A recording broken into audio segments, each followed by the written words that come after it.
I just had it in my head that I'm going to do this no matter what it took. It was just chipping away one class at a time, not looking how far away my goal was, but just taking it one step at a time. They say the only way to move a mountain is one rock at a time. So that's what I was doing.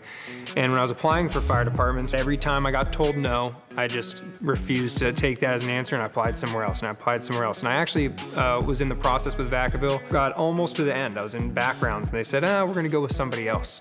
And they told me no. A couple of years later, I came back. They liked that I was persistent, and they gave me the opportunity. The only person who doesn't get hired with the fire department is the person who stops trying. So if you're lacking in the physical fitness category, just start working at it little by little, and before you know it, with a good diet and consistent exercise, you don't have to kill yourself and work yourself to death, but just doing a little bit every day and getting better a little bit every day, eventually you're gonna move that mountain and you'll be ready. And like I said, here in Vacaville, you don't have to be, a top level athlete. We will get you to where you need to be. So as long as you're trying, we're gonna help you, and we'll get you right where you need to be.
No matter your age, if something comes to your mind and you want to do it, right? And you're thinking, should I try this out? I don't know if I should.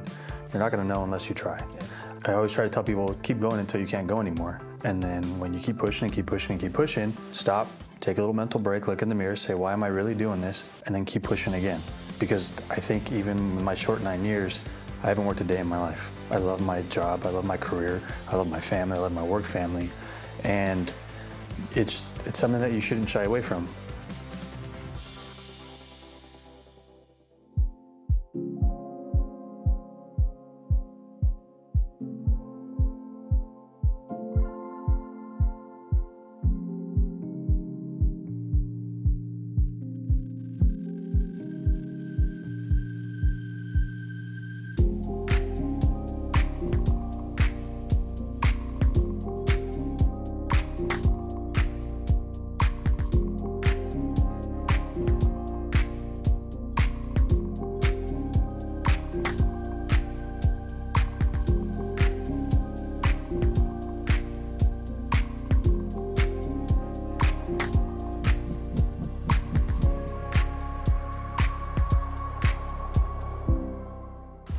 Have a nice resume put together. Do it, professionally. Have somebody look at it, proofread it. When you come in for, the interview, dress nice, wear a suit, look professional. Show that you're motivated. Come visit us. Come visit our firehouses. Okay, that has always been a thing that we valued, is for candidates to come and actually visit the firehouses, meet the people that work here, and tell us about your experience. Off of that is the other preparation is, don't get into any trouble. Like, that's really big. Do not get into any trouble because, background checks, making sure you have that clean record, because that's big. So don't get into no trouble.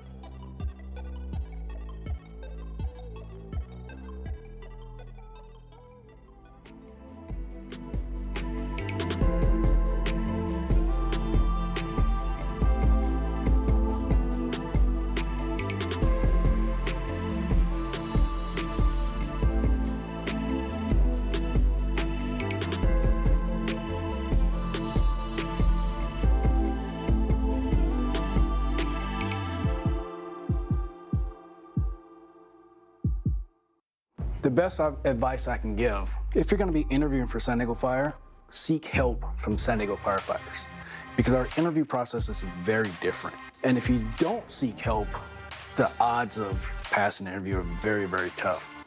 Fire interviews are very challenging. For example, they may say, hey, tell me about yourself. Well, that's an education, training, experience question. So if you start answering the question by telling them about yourself, that's very difficult to score against the next person. Coupled with that interview preparation, it's just make yourself as valuable as possible. You're gonna have the minimum requirements, right? But you wanna try to grasp as many other things that will make you valuable also. And some things to talk about that's gonna set you apart in that interview process. For example, professional athlete is gonna set her apart because she can talk about all the experiences and how they relate to the fire service. Just things like that will make you a valuable candidate.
All right, hello, and welcome to another episode of Recruitment in the Spotlight. Today we're here with the Livermore-Pleasanton Fire Department. All right, awesome, blossom. I'm your host, Sauna Pakeman, she, her pronouns, recruitment manager for Cal-JAC. So excited to be here today. A couple of reminders for you that if you're not already, make sure that you subscribe to our channel and turn on your notifications for future episodes and videos. We have lots of great content to help you on your journey of becoming a firefighter. Also joining me today is the Amanda Carlton. She's the Candidate Readiness and Testing Specialist for FCTC, the Firefighter Candidate Testing Center. Hey, Amanda. Hey, Lasana, thank you so much for that introduction. Everyone joining us today, please put all your questions in our chat feature below. Let us know where you're from and ask any questions. We will be going through getting all these questions asked to our department here today. So go ahead and fill that out. But first, just tell me where you're from. I want to see where you're at. All right. Well, let's go ahead and meet our panelists. How about that? All right, so we would love a brief introduction. We'd love to know your name, your rank, and how long you've been a firefighter. And Cody, we are going to start off with you. Awesome. Yeah, Cody Stearns, probationary firefighter paramedic with Livermore-Pleasanton Fire. I've been with this department for going on about 4 months now, and then overall about 2 years as a firefighter. I worked with another department in Texas. Congratulations. Thank you. You're welcome. Hello, Sable McGuire. I'm a captain for Livermore-Pleasanton. I've been there for 9 years, and I started with Cal Fire as a seasonal for 3 before that. Okay, thank you. Buenos dias. I'm Megan De La Torre with Livermore-Pleasanton Fire for 3 years, and I'm currently a firefighter EMT. All right, thank you. Good morning. I'm Gerard E. Long. I'm an engineer with Livermore-Pleasanton Fire Department, and I've been a firefighter for 6 years now. All right, so we got some seasoned personnel with us today. All right, so with that, we're going to go ahead and just jump right in. We'd love to hear each of your stories regarding your journey into the fire service. And Megan, we're gonna start with you. If you could walk us through your journey into becoming a firefighter. Yeah, sure. So my journey started in 2019. I had just given birth to my second daughter. We were living in New Jersey, and at the time I was working for a private industrial supply company called McMaster-Carr, and I was in their warehouse warehouse operations, and it had always been kind of like after my stint in professional sports was done, I'd always wanted to become a first responder, so I was looking towards the law enforcement route, and things just weren't panning out, and I was having a conversation with my brother-in-law, who was a hotshot down south, and he was like, you know, just think about it, but I think with your personality and with your background, you would really be a good candidate to be a firefighter. So went back to Jersey, started volunteering, and this was also kind of during COVID time, so there was a long stint to try to get into to an academy, but got into an academy in New Jersey, and by the end of it, I was like, this is what I want to do day in and day out. So at the time, New Jersey, I was too old to become a firefighter, but I knew that California was a state that there was no age requirement. So I met up with one of Clayton Mills, who's a longtime firefighter for Livermore-Pleasanton, and he basically gave me the list of things that I would need to do to become a firefighter and be an eligible candidate, and I picked up in 2021, I want to say, and moved to California, quit my job, sold my house, and started going through the process of getting all the qualifications, and then Livermore-Pleasanton was the only department that I had applied to, and was fortunately able to get hired in 2022, started the academy. Oh, wow. So shout out to Clayton Mills. Shout out to him, O&B. And you also mentioned stint in professional sports. Can you break that down for us, please? Yeah, so was fortunate enough to get a scholarship to play at Santa Clara University. Graduated in 2008, and at the time, the Women's League was just kind of getting started, and I was already working for Enterprise Rent-A-Car at the time, actually at San Jose Airport, and had kind of come to a point where the league was actually doing pretty well, and so I was like, you know what, I'm going to take a jump. Quit my job there and did a tryout in New Jersey, and then as I was inbound to Chicago to try out, they gave me a call and they said, hey, don't go anywhere else, we're going to end up drafting you. And so I was got a jersey, and I was a part of the Sky Blue, now known as Gotham, in 2010, and did that for about a year and a half. Got to play overseas in Iceland and then come back, but unfortunately the league was still kind of in its early progresses, so I had to look at other means to make an income. Beautiful. And now we have you in the fire service. Beautiful. And so we want to talk about the leap of faith you had to take, you know, when becoming a firefighter, and just any advice you have for anyone who's in a similar situation. Sure. Huge leap of faith. I would say that an external circumstance like COVID really kind of allowed a lot of us, I'm sure, to self-reflect on kind of the things that were important for us, what we wanted to do, because unfortunately small businesses were starting to shut down, so people were having to look at other avenues. And for me, it really, especially after, you know, me giving birth to my second daughter, I'm big on self-reflection, putting your head down at the end of the day on your pillow and thinking, like, did you do the best that you could do today? Is this everything that you wanted to do? And so I had a conversation with my wife about it and just said, hey, this is going to be crazy, but your business is shut down. I hit the ceiling with mine. I have this crazy idea. Let's just sell it and let's just take a stab. And did that, and she was 6 months pregnant when we, with our third, when we decided to make the jump. But God, every day, I made the right choice. Every day, made the right choice. Yeah. Amazing. That pillow talk to yourself must be. Yes. Very good, very good. Captain McGuire, we're coming to you. We want to hear what made you decide to become a firefighter. Well, I was pretty lucky. I grew up here in El Dorado Hills, and my uncle happened to be a firefighter for Santa Clara County. So when I was in high school, kind of looking at what I maybe wanted to do, he had suggested the fire service.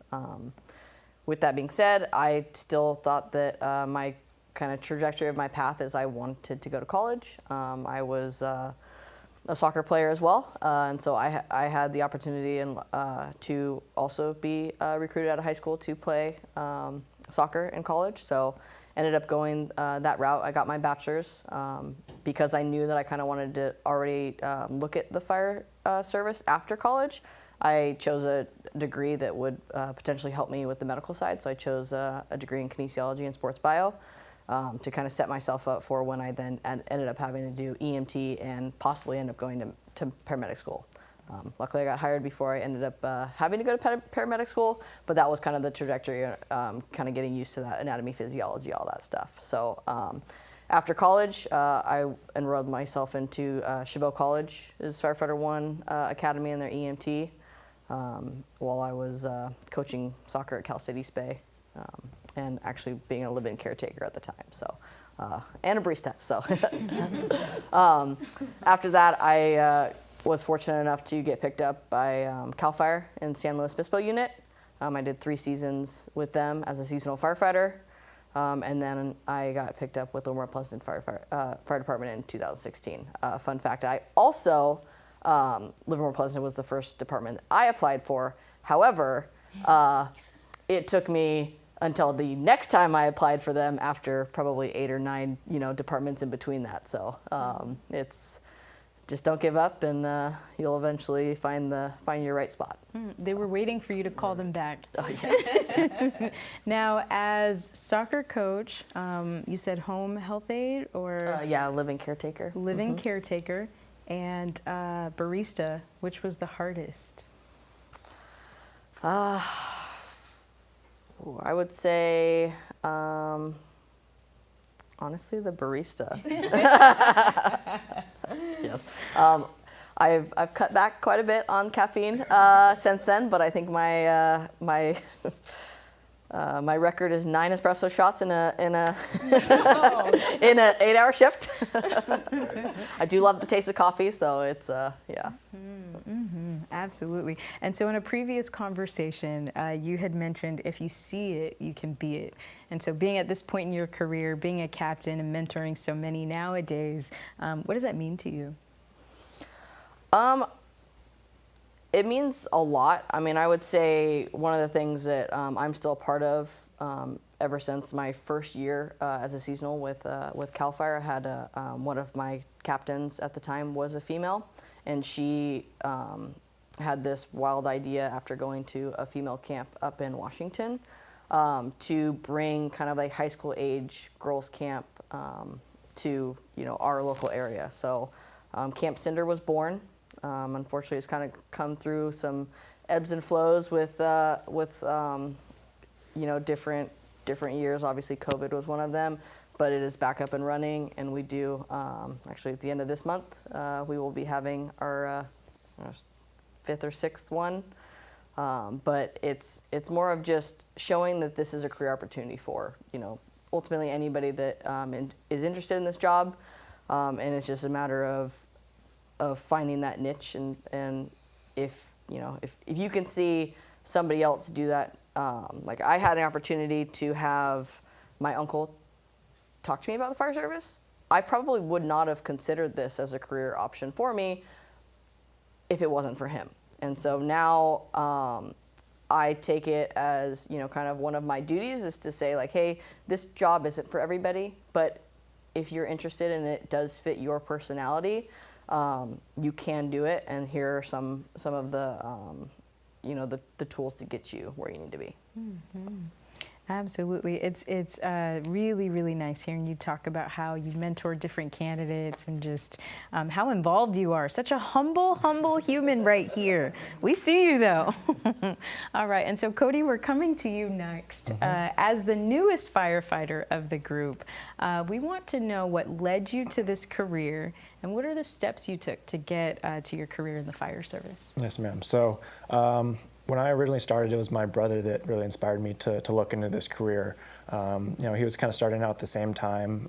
He's older than me, so he was able to take some classes and stuff at our local community college, some fire science classes and stuff. And so he'd come home from that and really tell me everything that he's learning and what the fire service is about and stuff. And so that's what lit the spark in me to start pursuing this career as well. He helped me get an application in with our Explorer program here with Livermore-Pleasanton Fire, and that's kind of where everything took off. I was going to all these different trainings and events and stuff, getting hands-on experience, learning the ins and outs of station life, things like that. Being an Explorer here is what helped me kind of find my way and what the path I needed to take to get the different certifications and whatnot to become a firefighter. And so from there on, I was able to go through EMT school, worked on an interfacility transport ambulance for a little bit, gained some experience there, went through a fire academy at the College of San Mateo, eventually went to paramedic school, worked in our local EMS agency in Alameda County for a couple years, just gaining experience that way. And then eventually I moved to Texas, worked as a firefighter out there for about 1.5 years, and then made my way back here to this department. Yeah. And so how long did your process take you? From the time that I really started getting into this as an explorer to the time when I started my academy here with Livermore-Pleasanton, it was about 6 years or so, but that's just because of the route that I took and moving out of state. But from the time that I set my goal and had the minimum qualifications being EMT, it was really about 6 months to a year. Since we started this process, you have sang the highest praises about your family, and so just wanted to give you a chance to give a quick shout out. Oh yeah, yeah. Shout out to my wife. She's holding down the fort at home. We just had a newborn baby about almost 3 weeks ago now, and so just going through the move from Texas to the academy, and now to being here and working shifts and stuff. She's been absolutely amazing, and I couldn't ask for a better partner through it all. So shout out to her. Shout out to her, right? Absolutely. Beautiful, beautiful. All right. And so Gerard, we're coming to you next. Okay. And so we want you to know that you, along with Megan, represent a huge part of our following, just in people that are transitioning from one career to another. And so we'd love for you to talk about how your career path evolved. Yeah. I started this process, this is my second career and last career. I started this process at 32 years old, married with 3 kids already. I was doing underwriting insurance. It was no knock to any underwriters out there, but it was just too mundane and boring for me. It paid the bills, but I was commuting back and forth to the city, long commute, and it wasn't fulfilling. It just wasn't enough. I couldn't sit behind a desk and behind a computer and stuff like that. It wasn't doing it for me. So I spoke to my brother-in-law, which is law enforcement, and he wanted me to become a cop, and I was like, no. But he did introduce me to Firefighter out in Palo Alto, and that was probably my first of 2 mentors. And we talked for hours. The very first time we talked for hours, and he was just telling me all the stuff I could do if I get into the fire service and the path to get there and this. And then before I knew it, I already signed up for my EMT course, took that out of Merritt in Oakland, and I did a couple ride-alongs with Oakland Fire. And it was solidified the passion for the fire service. Long story short, I just went through that, and it was after that I went through. I had another mentor through Chief Gasset out of Oakland Fire, and I went through Bay EMT Fire Academy. And if it wasn't for him, he's the one that kind of pushed me to the next level, made me actually prepared for the fire service. I spent a lot of hours talking to him throughout the night, and we did a lot of one-on-one sessions of just getting me prepared for each step of the process. And if it wasn't for him and the Bay EMT, I probably wouldn't be here, or it took a lot longer to be here. So shout out to him. Shout out to him big time. So did the Fire Academy through Bay EMT, and while I was doing that, I was working on courses for paramedic. I was working nights as EMT on the ambulance, and by this time I left underwriting and started doing construction, which was huge and very beneficial for the fire service for me. Just learning, how to use my hands with tools, just building construction and stuff like that. It's really big in the fire service, and it was kind of a blessing that I went into that beforehand. With those skills and everything like that, it helped me boost my resume and helped me more prepared. So yeah, through that, luckily I was able to go up and down the state doing the FCTC tests, doing the grind. And I finally, after going through several interviews, landed a spot in this Livermore-Pleasanton department, my hometown. And I should have started here actually. And before I was going to start paramedic school, I got hired as an EMT, which was a blessing in disguise. But yeah, so it was a journey, it was a grind, but I ended up in the right spot. You said so much in there that we want to respond to. One of those things being, there's underwriters right now. I know. who cannot do the office thing, or they're trying standing desk instead of sitting, just because it's a challenge. But they too can become a firefighter. Right. Back then, we didn't have the option to work from home too, so it was like I was commuting back and forth. It was a grind, but it just wasn't for me, underwriting. So I had to take a leap of faith and go for it. And I had a lot of people depending on me, so I wasn't going to quit. So. Yeah, can you talk more about that grind part of you've made the decision to leave, you're going to make this transition, and just kind of what that specifically entailed? It's a lot of sacrifice. By this time, my kids, I think my youngest kid was about 6 or 7, and my oldest was around 11 years old. So they were old enough to remember the whole grind, and they remembered how life was before I started working towards becoming a firefighter. And it was just, it was routine. It wasn't disruptive or anything like that. But now I'm making this pursuit to go for my dream job, right? And it took a lot of sacrifice for my family, my wife, a lot. She did a lot.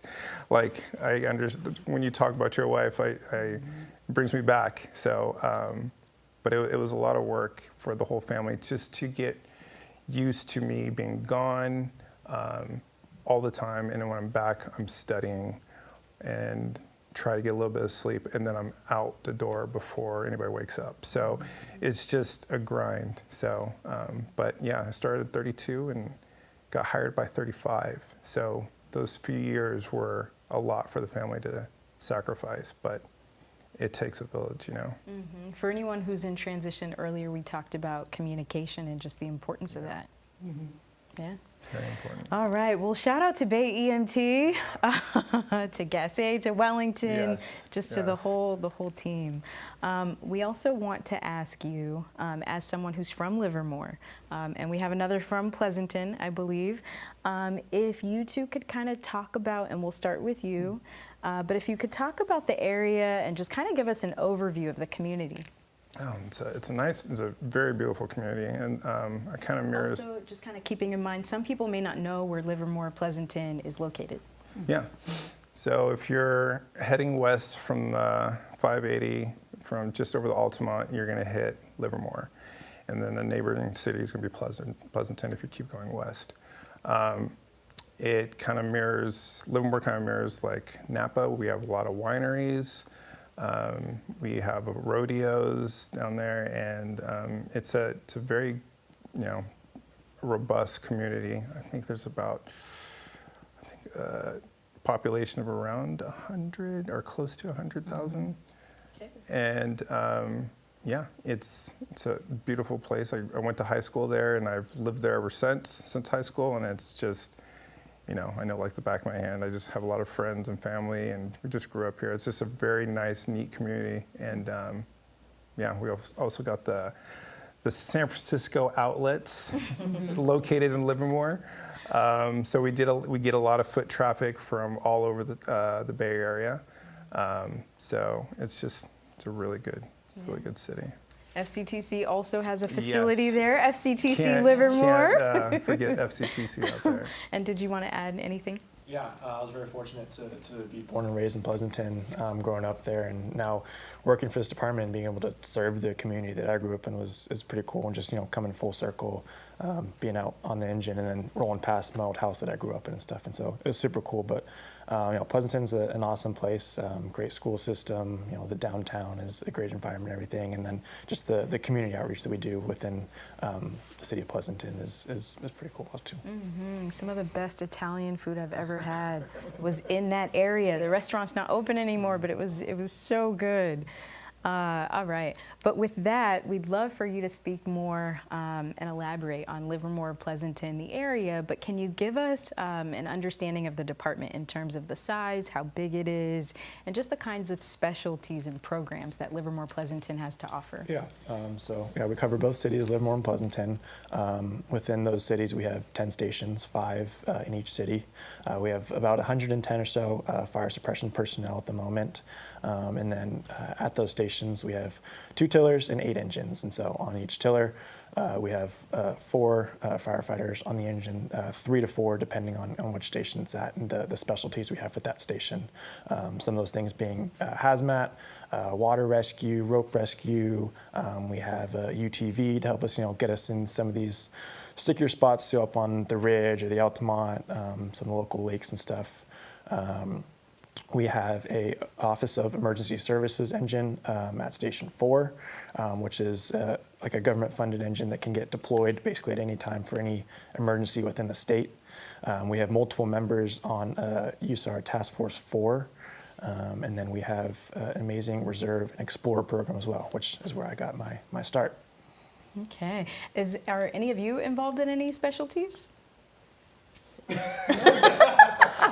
That looks like a yes. I would say I think that every single person in our department is doing something else other than just being on an engine. We have the ability to have committees throughout our entire department. Some of them are I'm involved in. I'm the PPE committee person, so we're just actually looking at trying to change our turnouts, looking at the issues of PFAS and kind of that stuff. I'm also the part of the water rescue team, FEMA Task Force 4, a couple other things. But the nice thing is though, with the way that our department is structured, you can find something that is of interest to you and be a part of ultimately steering how that is going to be used in our department. So we have people that are on our operations committee, so they have the ability to help with what our hose loads are going to be, what how we're going to operate on a structure fire, kind of the nitty gritty stuff of like who does what and all that stuff. So if you have a passion for something, you can be involved in making it better. We can't fit all of your accomplishments in just this episode, but we're also going to highlight your recruitment lead for your fire department. Yes. Can you tell us a bit about that too? Like I said, it is a committee, so we have. It's not just me. There's 6 people on our committee, and ultimately it's just about outreach. I believe that none of us got. I mean, we've already kind of talked about our stories, but none of us have gotten into the fire service on our own, and it's now expected that it's a pay it forward thing. So, she has, Mr. Clayton Mills, again, shout out to him. Everyone has that person that helped them, guide themselves into the fire service. And, now that we've all made it, it's now up to us to continue to pass that torch and assist people in, finding the department that fits them best, but also just guiding them into, how to get into this job. The fortunate thing and kind of the unfortunate thing with the fire service is there is not a specific path you need to go. It's not a, do this, then this, then this, right? It's, college, it's another career, it's, it's EMT, paramedic, Cal Fire, Forest Service, any sort of job experience that, you can relate to the fire service. All of that can be used as a, an asset getting into this job. So it's nice to have that because then everyone, feels like, hey, you can make that jump and you can make, take that leap of faith to do what you're truly, you're meant to do in your calling. But then it also is difficult to then answer that question when people come up to you at the booth of like, okay, well, what do I need to do? You're like, well, what do you like? So. Speaking of booths and things like that, can you tell us about the Livermore-Pleasanton Firefighters Foundation and just the level of community involvement? So we have a massive amount of community involvement. So Livermore-Pleasanton Firefighters Foundation, it originally started in 2006 after we had one of our captains have unfortunately a career-ending injury on a structure fire. Going through the process and all the complexities of, dealing with the family and then, his ultimately healing process was massive, and it was then kind of determined that there was, something that we could do to help make that transition easier. So the Livermore-Pleasanton Firefighters Foundation was born. It is now it's truly a nonprofit. We have the ability to assist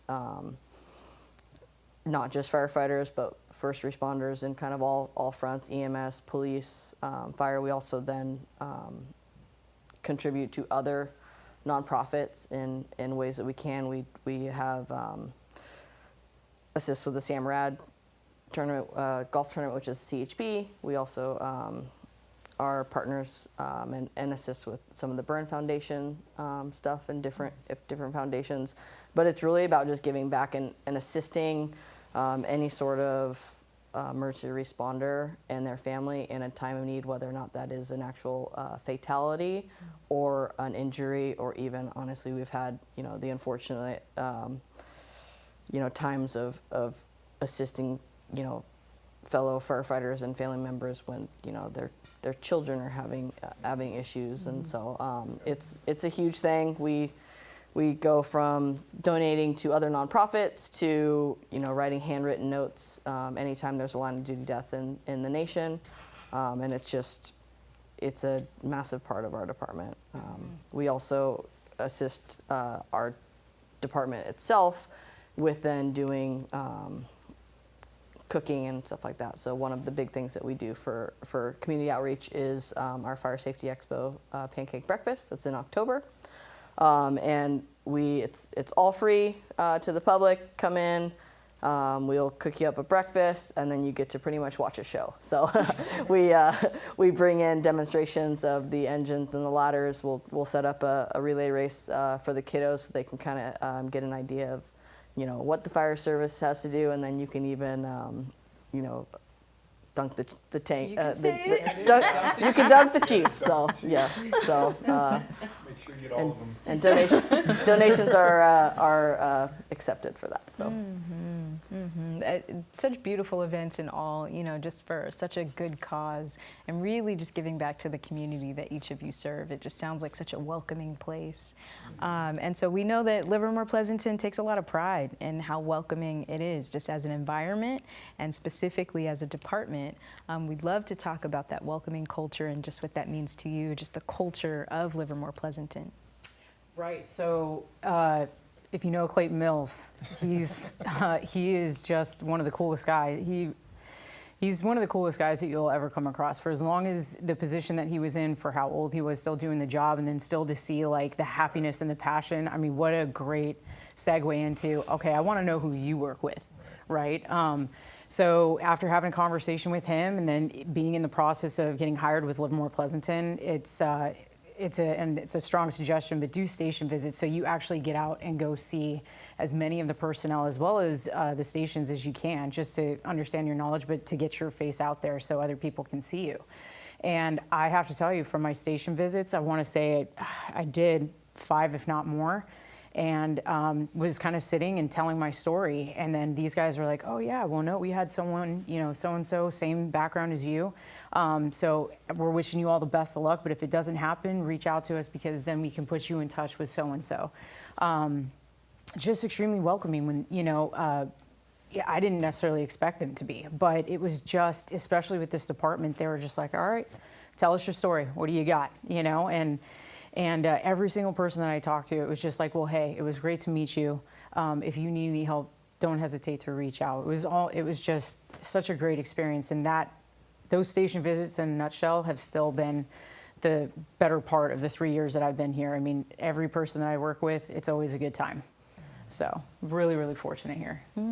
That's so good. That's so good. Oh my goodness. All right, we're going to take some questions from candidates that are watching in the chat. All right. All right, we do have a couple questions. From 510 Zay, what is the best way to approach a station visit?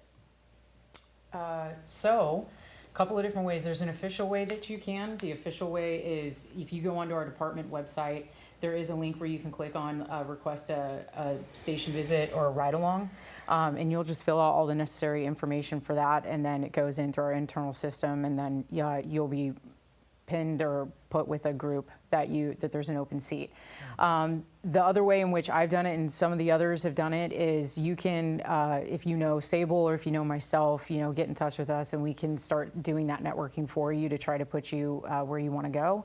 And then I've also had, which I did myself when I was in the process, was just cold call the station. Be extremely respectful on the phone, understand that pretty much their shift starts at 8 a.m., so there's a whole process that they go through, and excuse me, ma'am, sir, my name's so-and-so, and I'm interested in doing a station visit for the upcoming hiring. And if they can fit you in that day, fantastic, be there, be prompt, and be respectful. And but yeah, I would say those are the three main ways. So there's an official and unofficial way. And then for candidates that are coming from out of state, what advice do you have for them, for someone who's looking to maybe transition to a California department? How should they navigate station visits and all of that? My suggestion would be if you are able to take some time, whatever your current situation is, if you are able to take some time, that's going to be the best thing that you can do going forward if you're specifically looking at Livermore-Pleasanton. Is I can sit and I can talk to you about it over the phone, but actually being here and interacting, then you're going to get the full you're going to get the full vibe and making sure that it's a proper fit for you. But I have had individuals who are, hey, this is my current work schedule. I'm sorry to be taking some of your time, but can you just, spend a couple of minutes with me on the phone? And absolutely, that's something that I've done, and I'm sure others have done, because we get it. It's hard. It was a hard transition for us. We already had jobs, and trying to find the time. And so obviously the best decision would be if you can find a couple of days, swing it, call us up, come on over. But if you can't, just know that there are going to be times where we can not answer all questions because we're 24/7 department, right? So, but we'll do the best that we can. We can get your phone number. We can give you a call back when we have some downtime. But those are going to be my two recommendations if you're coming from out of state. Mm-hmm. Just whatever you can give, come on over. If you can't, we can answer your phone call. Mm-hmm. If there's anyone who's maybe unable to do a station visit, any advice for them specifically? I would say research what you can. Yeah. Right. Yes. Going onto our website, research what you can, and then just really, even going full scope, looking at Livermore-Pleasanton in general. There's some Wikipedia that you can do there, right? Obviously doing your internet research, but really to get the best information and to get the full understanding is to talk with someone at the department. Mm-hmm. That's going to be my best suggestion there. Mm-hmm. Okay. All right, Amanda, back to you. Yes, so we do have social media handle @PinkMatter. When will your department be hiring for entry-level firefighters? I'll take this one. So right now, we've actually the last couple of years we've been hiring quite a bit. Currently, we have an academy going on right now, and we're looking at possibly hiring again with an academy starting in January. So most likely both a full entry-level Firefighter 1, Firefighter 2 academy. So we have the ability to teach you all of the requirements you need, minus you're going to need to bring in some sort of medical, card. So whether or not that be your EMT or your paramedic, but we can teach you the firefighter stuff if need be. So January is fingers crossed we get that approved through the the proper channels to get hiring in January, but. Mm-hmm. So just to break that down just a little bit, so there's typically two ways you can get your Firefighter 1, and that's by going to an academy. You can usually go to a college, or you can go directly to. So Okay. there's two ways. Obviously, everything in most of our California systems is through state fire marshals certification processes. Two ways that you can do that is you can go through a community college Firefighter 1 Academy. I went through Chabot. He went through Bay EMT. There's quite a few out there, and then also different departments can apply and get accredited through State Fire Marshal to be able to host their own academy. So we are what we call an ALA, so an accredited local academy, and we have the staffing and the enough to be able to put our own academies on. So. All right. Well, let's go ahead and take one more question in this section, and then we'll move on to talk about FCTC. All right. All right, last question is from Derek, 2012. I don't have any fire experience. How do I explain that in an interview? Perfect. Yeah. Perfect. I had zero fire experience. I just had academies. As my dude said, underwriter. Yeah.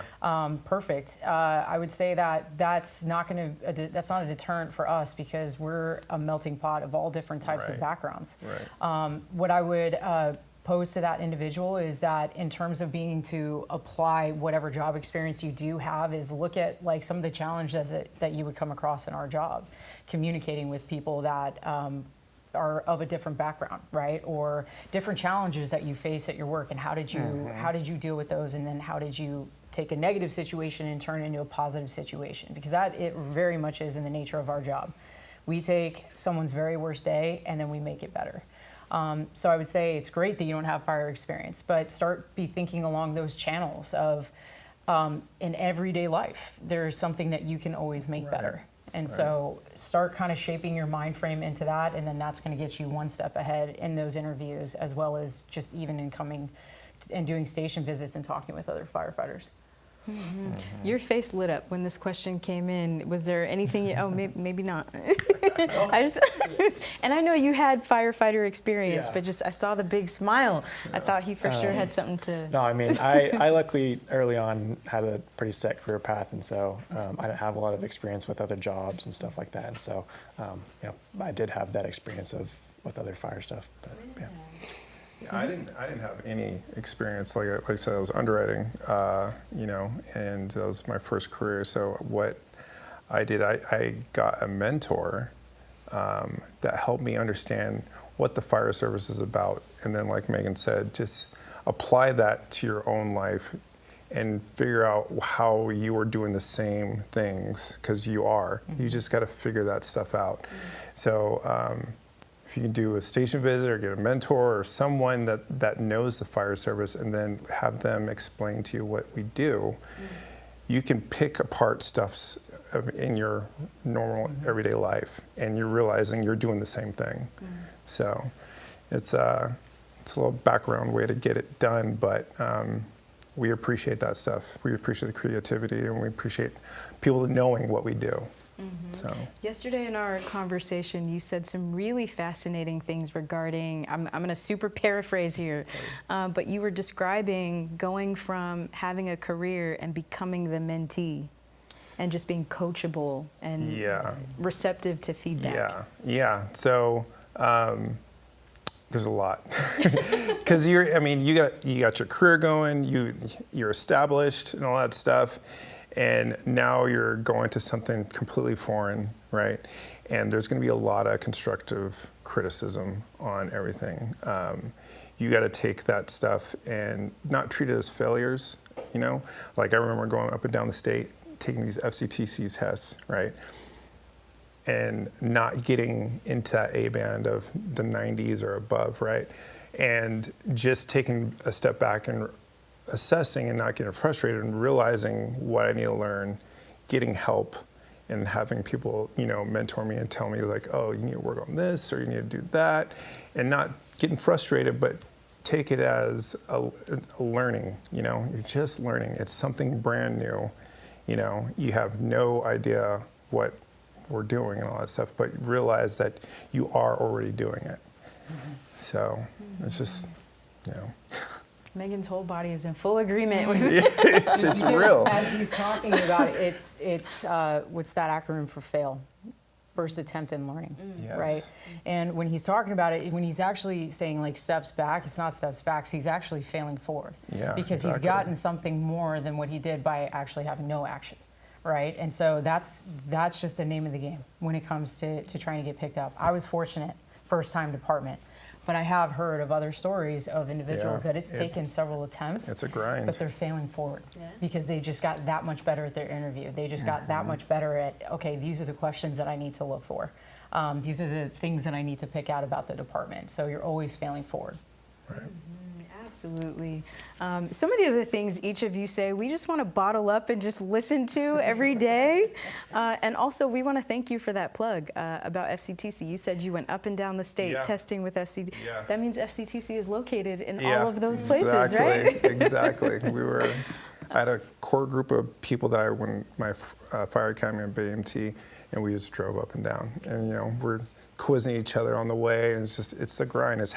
If you have like a little group of people, a community, that helps a lot that are in the grind with you. So it keeps people accountable, and you realize you're not doing it alone. That always helps. Absolutely. Well, we want to give FCTC an opportunity to kind of explain some of the specifics. We're going to do that by way of Amanda. And so we know that Livermore-Pleasanton uses FCTC's statewide eligibility list for hiring. And so since we have Amanda here, who is the candidate readiness and testing specialist, Amanda, can you explain to candidates what they have to do to get on the statewide eligibility list? Absolutely.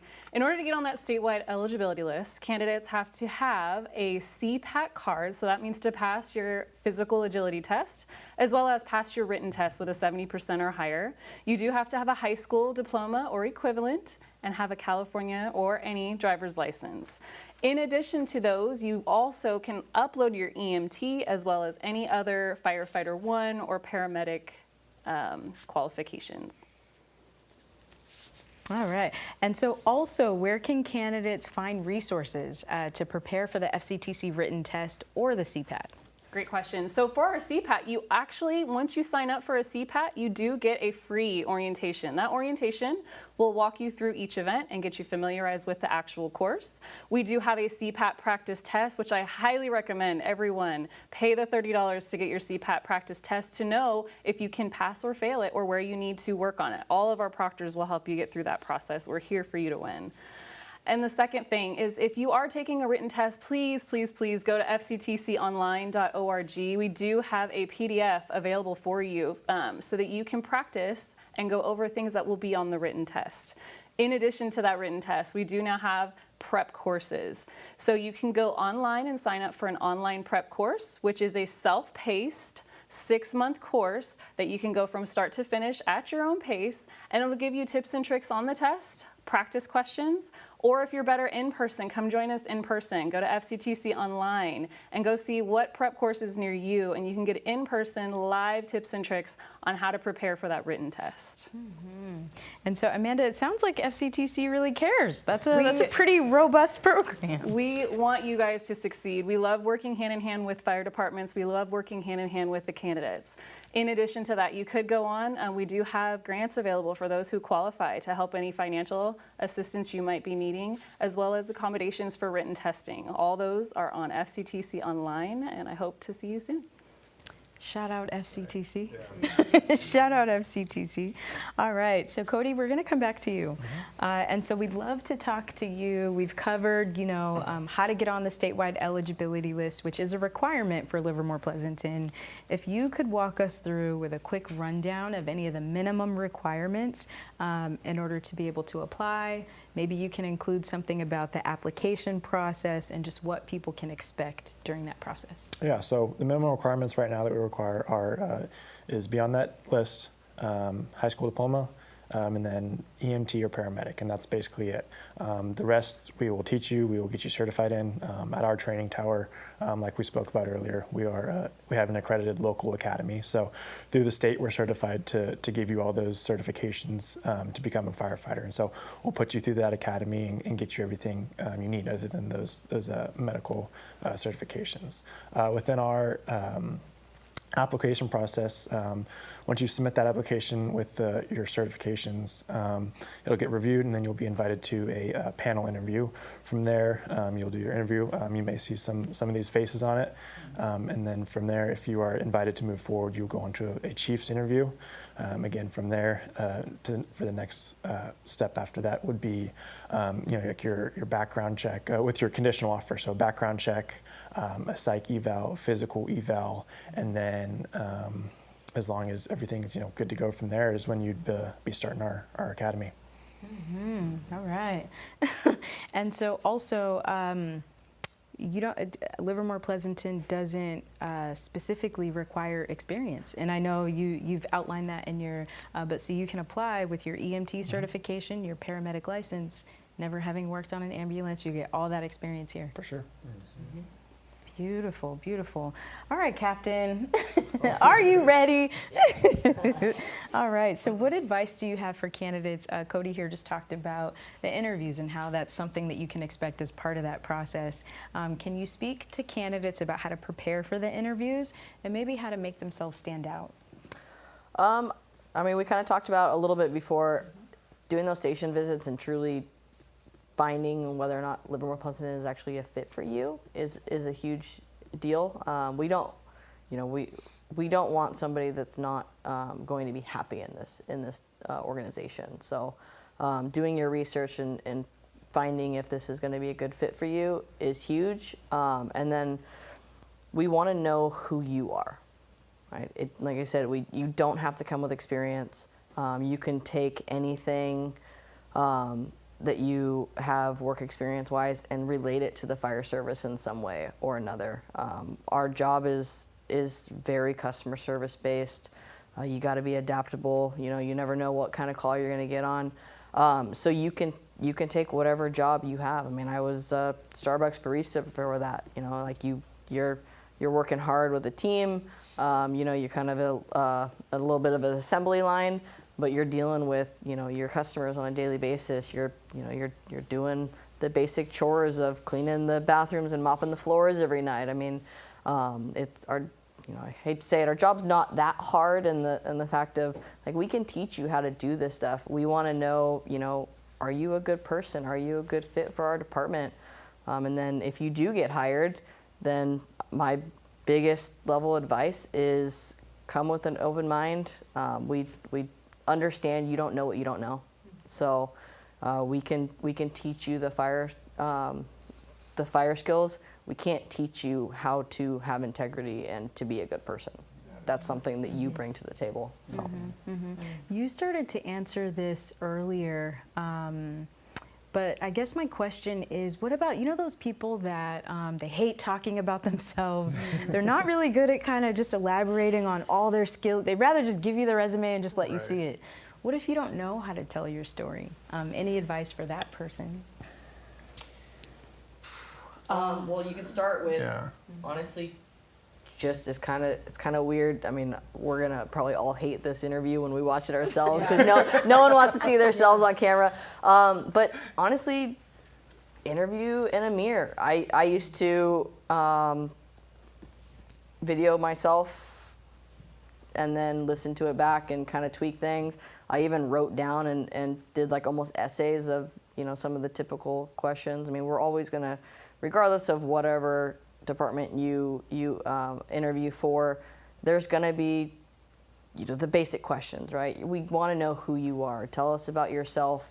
It could be worded in a different way, but we want to know about you, right? So that's going to be a question that it's like, hey, I know it's difficult to sometimes talk about yourself, but write it down, read it, put your phone up and talk into it, and then replay it. Have that core group of people, and if you're all going through that same thing, okay, well now you're going to be in the hot seat, and we're going to be on the the other side of that panel and doing that mock interview for you, and just being open to criticism and little tweaks, and it just comes with time and practice.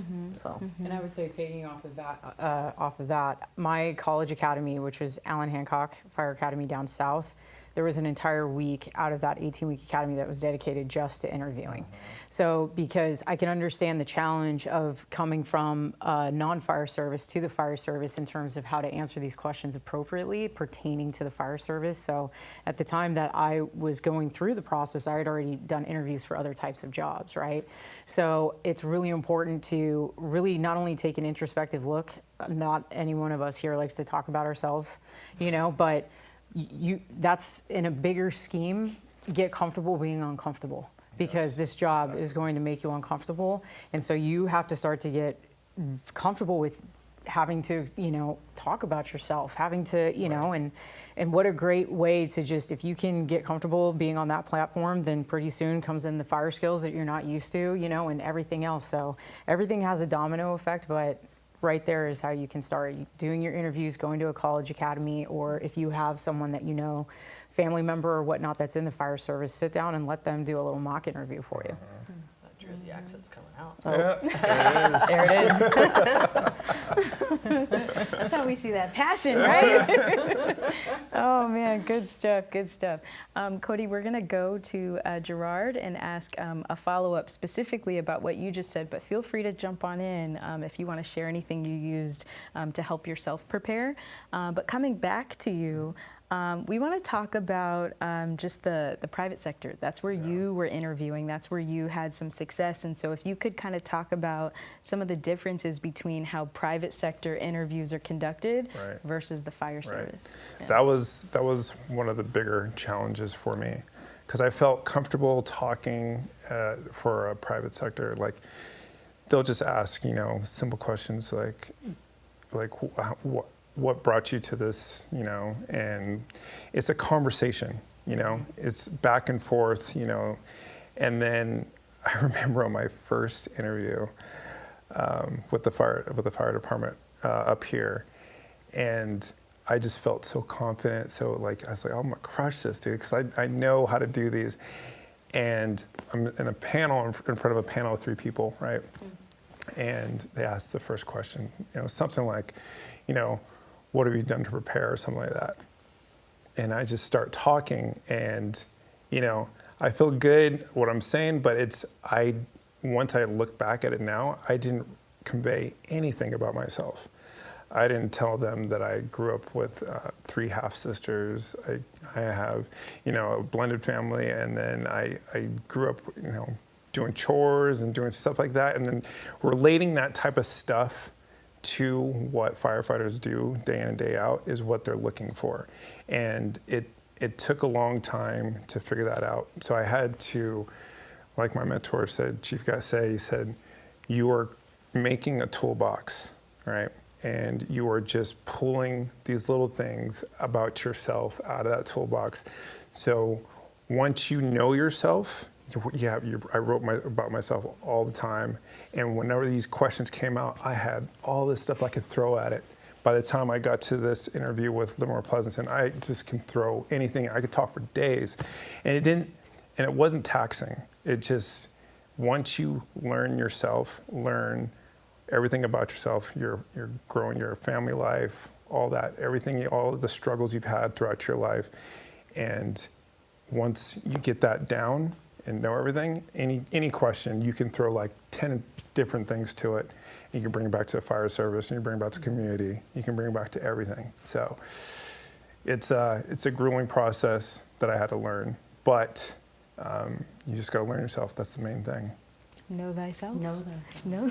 Yeah, There we go. Yeah, it's for sure a learning curve. It's pretty intimidating on that first interview when you're sitting across the table from 3 or 4 other people, and they're all basically just judging whatever you're saying. And so the more you can put yourself out there, the better off you'll be. You know, even if you don't feel like you're ready to interview yet, like, just go for it. And like, that's where you get that experience and that practice talking, you know, about yourself, you know, conveying like your life experiences and stuff. And so that's the best advice that I can give regarding, you know, interviews, is just put yourself out there and start practicing, really. And realize it's not a failure. It's just, you're just learning. You're learning about yourself, and then you're going to do better the next time. Just don't quit.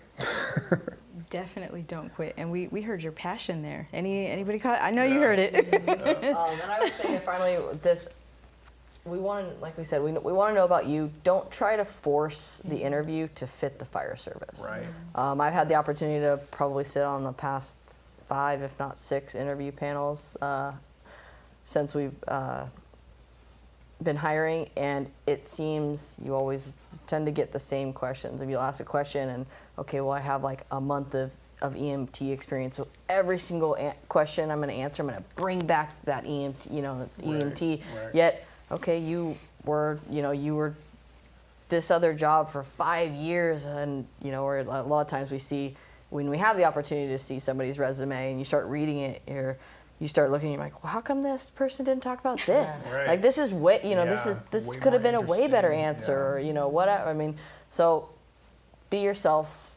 You don't need to, like we said before, you don't need to have the fire service experience. You don't need to try to, force your answer to fit what you think we want to hear. Just answer it wholeheartedly, and it'll, oftentimes will come out better. All right. We're going to go ahead and take some candidate questions. The chat is bursting at the seams, so we're going to go ahead back to Amanda. It is absolutely bursting. We've got a great question here. It is from Karen Figs. Do you prefer someone who holds a Firefighter 1 certification?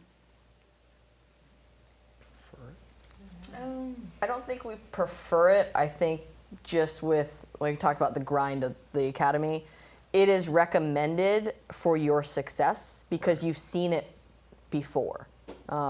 These are going to be long days. When you start getting fatigued, you start losing that mental sharpness. So having the ability to come in with some experience, and you're not learning the parts of a ladder day one, you're now just learning how Livermore-Pleasanton throws that ladder. Right. So you're not, learning, just being bombarded with information and trying to keep up, because this is just, okay, I'm tweaking it to this department specific. So we tend to see that much more people are successful when they come in with that experience. Like I said before, as long as you have a good attitude and you're willing to work, like, trust me, we will be there, Right. before the academy starts. We will be there after. Like, we've had chiefs come in on their, the weekends to get extra practice with. If you have the drive, we will get you there. It will just make it a little bit easier for you to be successful if you have the opportunity to go through an academy beforehand. Right. Amanda. Thank you. From Jack Pardo in 1988, what workouts are good for preparing for the CPAT? I'd say kind of like your CrossFit style, high intensity workouts is going to be your friend here. Just moving around with weight. So that's kind of what the CPAT is putting that weighted vest on and doing, fire service kind of related exercises. A big part of it is that first stair climb. And so I think that's definitely something that I did a lot, was just going to the gym and just climbing stairs for as long as I could, and then start introducing a weighted vest or throwing a backpack with some textbooks in it or something, and just get yourself used to moving with weight, not just going on a run and with your own body weight, because we wear all this heavy gear and carry heavy equipment and stuff, and so getting your body acclimated and used to that, I think, is a huge thing. Amanda? Thank you. All right, this is my personal favorite. Janice Arvalo, I'm a mom. Can I still become a firefighter? Yes. Yes, you can. As I mentioned earlier in my story, so I had started getting in the fire service after I had given birth to my second daughter. So physically trying to get back into that shape, I knew that that's what I would have to do even prior to getting into the academy. So just prioritize your physical fitness there, and also making sure that you spend time with your baby, all right? Like that, don't underestimate that. That's a huge bonding piece that you're going to want to have. This job is going to be there, but that time that you have is not going to be there for that long. So just make sure you're prioritizing your fitness, you're getting into an academy or what have you, whatever you can do, but absolutely you can. All right, beautiful. Well, that was the last question for this particular section. And just like you all are saying, to pull from your personal experience in your interviews, love that you continue to do that. And in this interview, you're actually showcasing what that skill looks like, so thank you. So with that, we're coming back to you, Cody, and wanting to know if you can share with the audience what a day in the life of a probationary firefighter is typically like at Livermore-Pleasanton. Yeah, so really just show up ready to work and show up ready to learn. That's kind of, in my opinion, what probation is all about, is just taking all of the information in and, you know, putting it into play. And so in the academy, we teach you, you know, the basics of, you know, how to operate this equipment and stuff like that. But then when you go in service and you're at one of the stations, it's putting all that into play. And so showing up bright and early, checking out, you know, all your equipment, your EMS gear, make sure everything's in good operating order and ready to start the day. You want to be prepared, knowing, you know, check the calendar, see what kind of the plans are for the day. If it's, you know, some sort of company training at the tower or like a station visit or something like that. So just be prepared, kind of know what to expect for the day. There's so much to do on probation, so much to learn, you know, tool maintenance, chores, stuff like that. But yeah, just have an open mind and be willing to get dirty. Be the first one to, you know, jump in on these calls, cook dinner, lunch, stuff like that, knocking out chores, clean the bathrooms. Like that's kind of your job and responsibility and stuff. And so, yeah, just really putting yourself out there, showing off, you know, your work ethic and how you operate around the station with, you know, your crew members and stuff like that. Do you find that being on probation and just all the initiative you have to take has kind of honed how you show up in other spaces? For sure. Yeah, so, you know, I've only been on probation for a couple months now, getting out of the academy and stuff. And so having all these responsibilities at the station definitely translates to being at home, you know, knocking out the dishes and stuff right after dinner. Like I do the same thing at home now. And so, you know, we cook dinner and then once we're done, like you're the first one to hop up and run to the sink to go get those dishes. Because, you know, at the station, people try and fight you for it. And that's having the pride of being a probie and doing those things and stuff. And so I think that definitely translates to being at home. Our house has definitely been a little bit cleaner, you know, since this happened, cleaning bathrooms a little bit more, mop and stuff like that. Yeah. That's beautiful. That's beautiful. Each of you look like you're reliving like that moment when it was you. Yeah. Oh, yeah. Oh, man. All right. So, Captain, what qualities do you look for to help cultivate probationary firefighters? You know, I feel like I'm just hammering this in, right? But the biggest thing is about attitude. Like I said before, if you come willing to put in the effort, having an open mind, we are here to help you. But you have to take the initiative yourself to ask for help and be open to that sometimes constructive, you know, criticism. But yeah, just be willing to work. You know, we were kind of talking about the fire service and just the things that we take away from this and put into our other lives, and you know, kind of the same thing of like you're telling us, don't show up early. You know, we're the firefighter. You know, because that's what we do, right? So I would say just come with a good attitude, be willing to work, ask for help, and trust me, you will be successful. So. Context. We know firefighters are early. We're like, hey, we want you to be here at 10. We know good and well you guys will be here at 9:30. That's on time. It was ingrained in our brains pretty early. If you're early, you're on time. If you're on time, you're late. Yeah. So we had to ask, we need that 30 minutes back. Good stuff. And so speaking about probationary firefighters and just how to cultivate them and getting them ready for the job, training every day is such a big part of that. And so can you talk about what a probationary firefighter should expect right when they start? Yeah, you should expect that at least day one, if not both days of your shift, that you're going to be down at the tower training. So we have a 3-acre training tower with a 6-story concrete tower, and where we can do various types of operations above ground, below ground, at grade hose pulls, ventilation. We've got burn boxes, so we can do small little simulations in there. I mean, if you're on probation or even off probation, you want to go do trainings, the department pays for your trainings 100%. I've never had a training not get approved. And for like another advantageous thing is if I wanted to go back to school to get a master's or whatnot, then they also provide an education incentive there, or education reimbursement program for that too. So, but from the probationary standpoint, just expect to be training every shift, but it should be perceived as not that we're looking at deficiencies, but rather we're making you better. There's not something that you'll ever just become perfect at. There's never going to be a perfect hose pull. It can always get better. There's never going to be a perfect ladder throw. The ladder throw can always get better.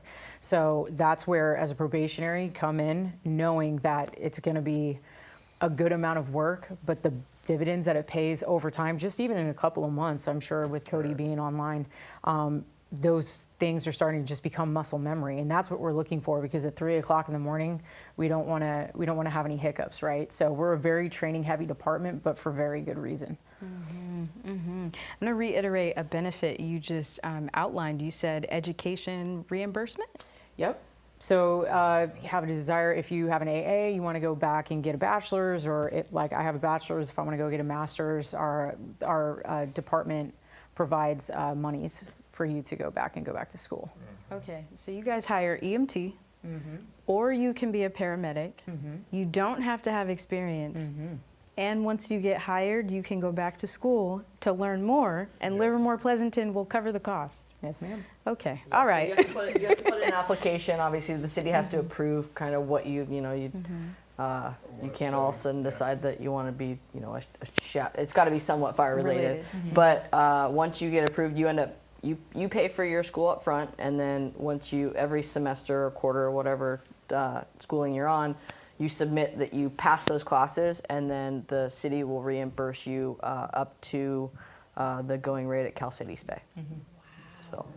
Okay, all right. We want the people to know why. We know why it's such a phenomenal place, but we want to make sure nothing is left on the table. So this is awesome.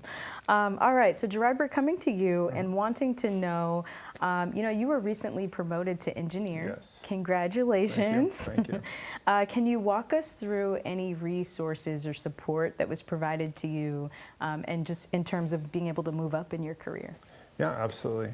So to move up to engineer, you have to complete driver operator 1B, and also we have to do aerial certification and truck ops.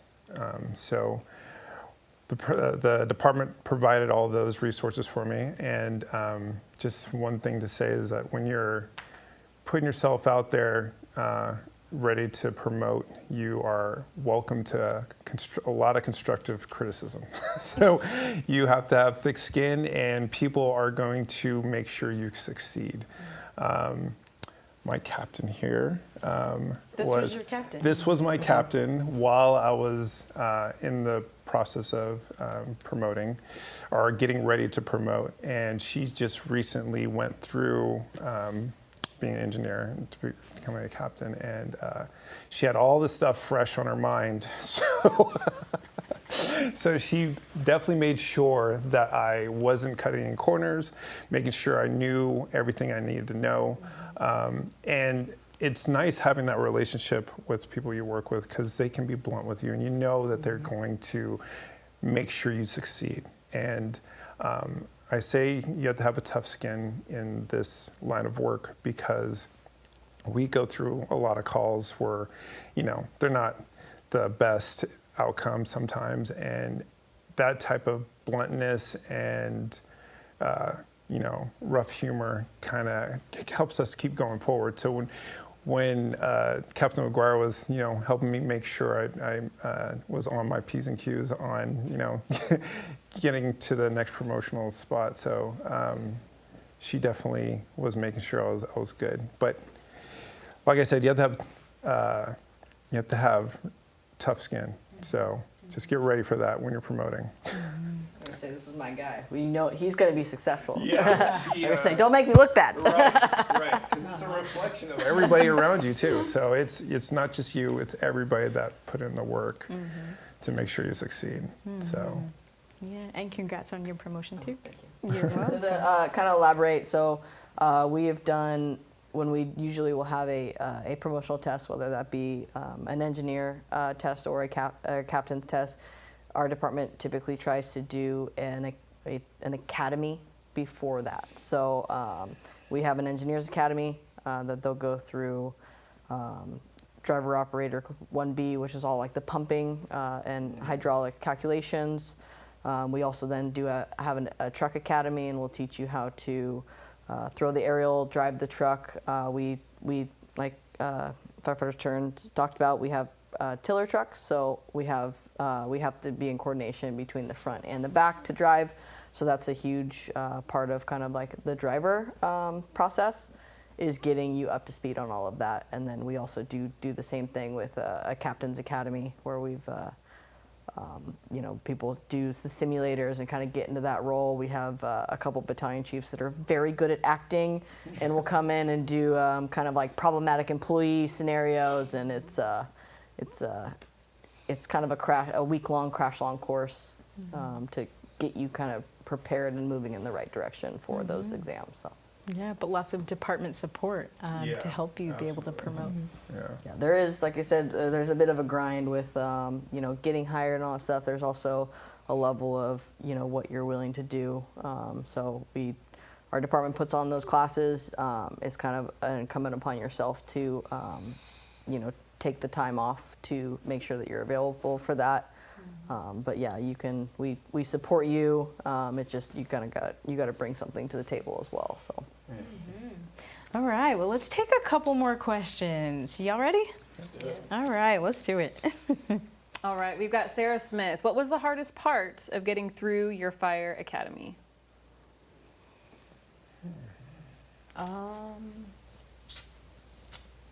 I would say for me, the 18-week college academy that I did really set me up for success for the 10-week in-service academy that I had. As far as like how to have my stuff organized, how to be properly dressed, so on and so forth. But even in both academies, probably because I started a little bit later, but the recovery, like the recovery, that, and I strongly suggest do not biofreeze your entire body. That was a terrible decision. Biofreeze, yeah. Sorry. It's like, it just like from when you're trying to recover, it's like a muscle. It's supposed to ease it up. It didn't ease it up at all. That was not fun. But I would just say physically, just making sure that you're getting in your caloric intake, you're staying hydrated, and then coming back ready for more. That's my suggestion. Okay, so we have recovery. Yes. Yeah, for me, it was, I mean, I had a family at home, so I tried to jump in there and help out, but my wife pretty much had everything taken care of. I was just kind of getting in the way, to be honest. And it was just, you know, just the lack of sleep, because you're exhausted, right? You come back home, and then you got a test like the next day on something that you just probably learned that day. So you got to study it, and then you want to make sure you got that down. And then, yeah, it's just a grind, just the grinding, getting into the routine. And like Megan said, having a college academy beforehand definitely sets the tone, but it's just intensified with a little more, you know, weight on it. It's your job. You know, this is your livelihood. Yeah. A little more weight on it, you know. So just that added stress, but realize that you are learning constantly. So. How about you, Sable? I would say it's just, learning how to get the grind, keeping that mental toughness of day in and day out, you know, yes, sir, may I have another kind of thing. The good thing about it, though, is that you're not alone. You know, I mean, you are going through this academy with all of your academy mates. You know, I mean, I had, when I got hired, I did a 16-week academy. You know, most of the people that I'm the most close with in this department are still all of my academy mates. You know, so at least you know that you have people to lean on. Everyone's in it together, kind of thing. So, you know, lean on your academy mates. You guys will pretty much create a lifelong bond after that. So. And Cody, how about you? Yeah, other than like the mental preparedness, mental toughness, just get physically prepared. You know, that's the huge portion of what we do. And so coming into it, you know, months ahead, if you have the time to do it, or knowing that you how far out it is, just start working out, get yourself in good physical shape, start doing some of these high intensity workouts, go outside, work out in the heat and stuff. You know, put on maybe some sweats and a hoodie or something, and just start doing some of these workouts too, and just get your body acclimated to wearing turnouts and heavy gear and everything like that. I feel like that's something you talked about earlier. I'm not sure if it was in a previous conversation, but not just running in shorts and comfy clothes, but yeah, I mean, I think that there's a difference between being, you know, having a cardiovascular fitness level and being used to running in, you know, a nice climate. As soon as you start throwing on extra gear, your body doesn't have the ability to release its heat like it is used to. That's where we start seeing, you know, the mental fatigue because we can't keep up. So definitely get, you know, train like you're gonna play. So definitely get out in the heat.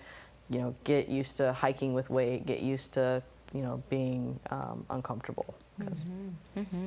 All right, back to you, Amanda. Thank you. From Tina, 1220, what advice do you have for a spouse or a partner of a soon-to-be firefighter? Yeah. Let's see. It's going to be a grind, and they are going to need all of your help. They need you to handle everything at home, support them when they get there. Like Cody was saying, like his wife, you know, makes food and all that stuff. My wife did the same thing, and you know, she just handled everything at the house, and I commend her for it because, you know, there's no way I could have did that and all the grueling stuff on the academy ground and study and do stuff at home. So just know that you're doing the academy too, just at home. I would definitely say that making sure that you have upfront and clear communication from both sides. Make sure that you're actively listening to one another and then communicating what your guys' needs are, because this will be an extremely demanding time. And it's going to take a lot. Like, you will be MIA, but it is just a short period in time. And so it's having that communication of just saying, hey, this is kind of what we're walking into. Are you still down to go? And as long as that's there on both parties, then yeah, it's going to be the short-term grind, but then the long-term benefit that comes from having this job that you can then pay back your spouse, it will be there. So just make sure you're communicating. Anything else? Yeah, and then within our department, at least with my last academy, we had a family barbecue day prior to the start of the academy. And so it was a really cool opportunity for all of the recruits and their family members to come out and try and meet each other and everything, meet the training cadre, and then kind of, you know, see what we'll be doing for the next, you know, couple months or whatever. A lot of the expectations, the schedule and stuff is laid out for not just us, but for our family members, you know, things that they can do to help support us while we're at work and everything. And so it's a really cool opportunity for all that information to be passed across to them. All right, back to you, Amanda. Awesome. We have Dee Dee Maxine. What should I know for my first day on the job?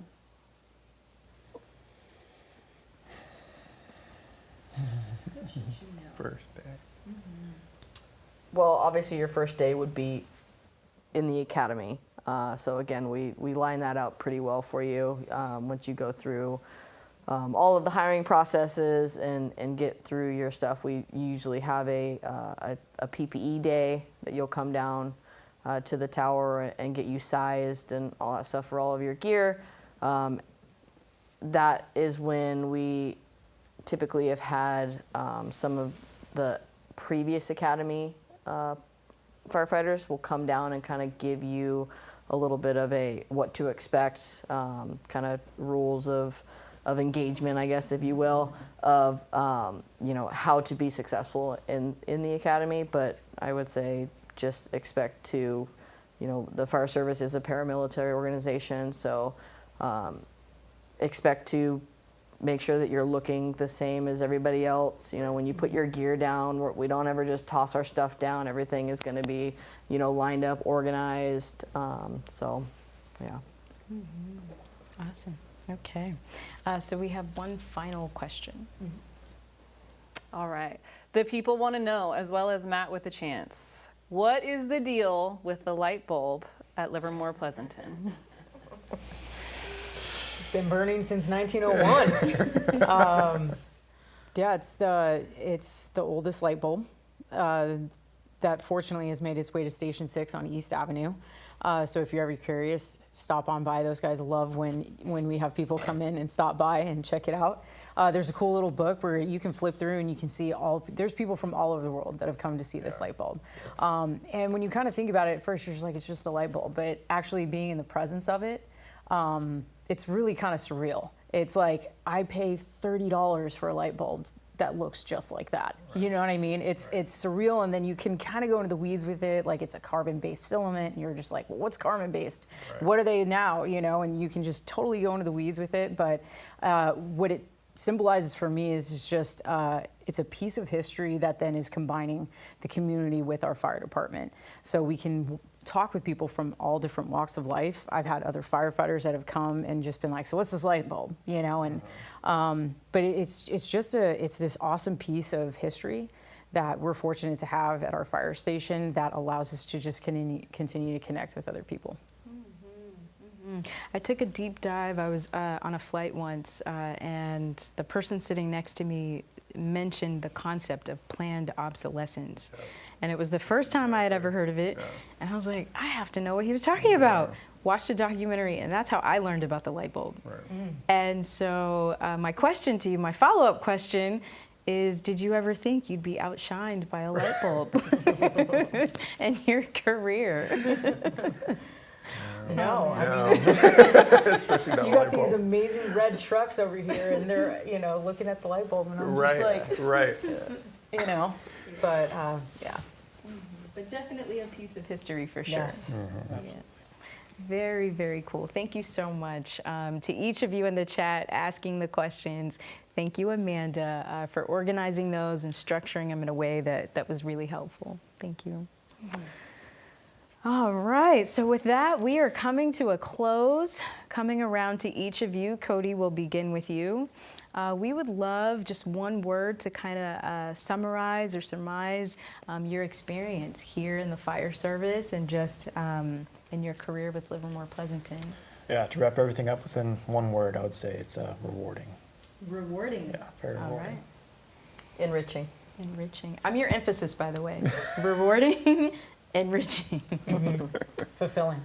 Fulfilling. Resilient. Resilient. Yes. All right, beautiful, beautiful. I can't thank each of you enough for having come all the way to Sacramento to come hang out with us. We had a lovely dinner last night. I will say the best. It was the best conversation.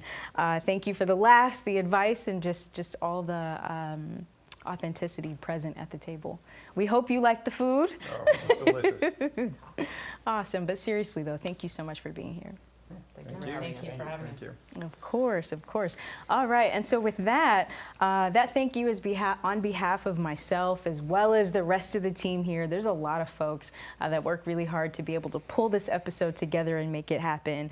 We also want to thank you, Chief Testa. We want to thank you, Chief Lacey, and we especially want to thank you, Captain Thompson. So thank you so much for being here with us and for facilitating all of this behind the scenes.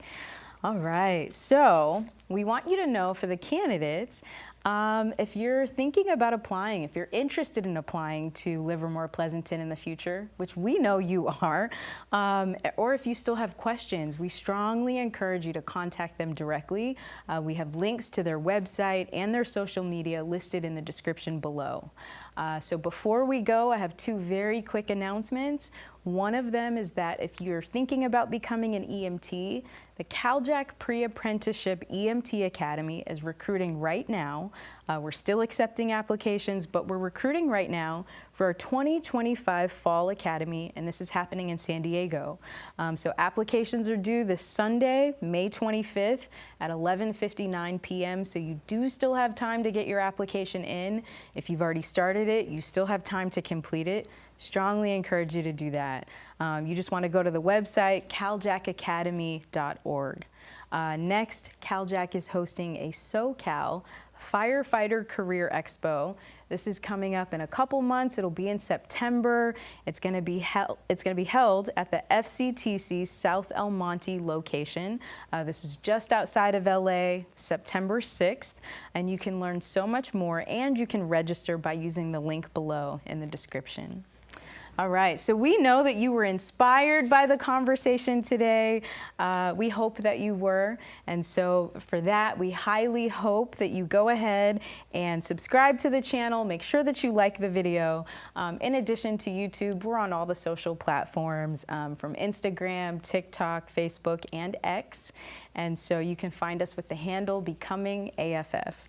Thank you so much. Peace out, and we'll see you next time.